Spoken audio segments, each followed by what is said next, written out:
dito naman tayo sa silver na mag-check. Yan ang makina ng Cortez Silver. Yan. Yung kulang niya medyo nagbawas kasi hindi nila naikpitan masyado itong tagpo yan. Lumalabas yung mga kulan. Battery niya okay. Yan. Silver. So far wala naman tayo makitang dent sa body niya. Ayan, dito lang tayo sa loob. Ito yung first aid kit niya. Lagay natin dito sa compartment. Kasama yung manual book. Ayan. Yan ang loob ng passenger side ng Wuling Cortez.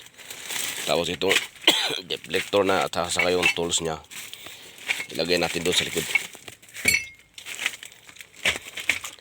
Yung carpet na isang set ng carpet ilagay din natin sa likod ng upuan para hindi mainitan. So ito ilagay natin doon sa loob na. Ayan, yan ang 2, 4, 6 3, 5, 6, 7 seaters. Ito. Dito natin ilalagay yung ano. Yan. Bubuksan natin yung likod niya at dito natin ilalagay ito. First aid kit na. Ay, first aid kit yung ano niya. Itong tools po niya. Bakit tinanggal nito? Bakit nila ito plastic to? Wala naman dyan tools. Nandito naman yung jack nya. Dito natin ilalagay yung mga tools. O dyan ang talagang lagayan yan. Yan. Ito yung jack. Ito yung tools nya. Tool set. Ang deflector nya. Yan. Ngayon itatakpan natin yan. Ay, hindi pala. Kapasok ko siya nakahabol doon.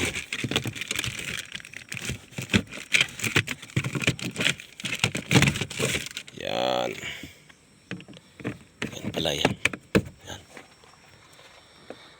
Ngayon, okay, natapos na tayo. Yan ang loob niya itong Silver Cortez. Sana lang hindi natin check ito, pero siguradong okay naman yan. Wala naman tayong nakita sa yung ano, sibang unit na may dent. Yan. Ito ang mga loob niya. Ang loob, driver side.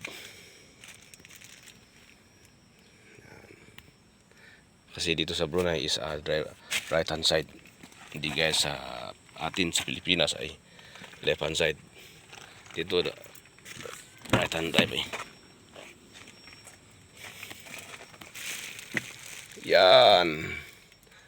Simple lang oh. Simpleng pan lang yan oh. Yan, itong lagyan natin mainitan.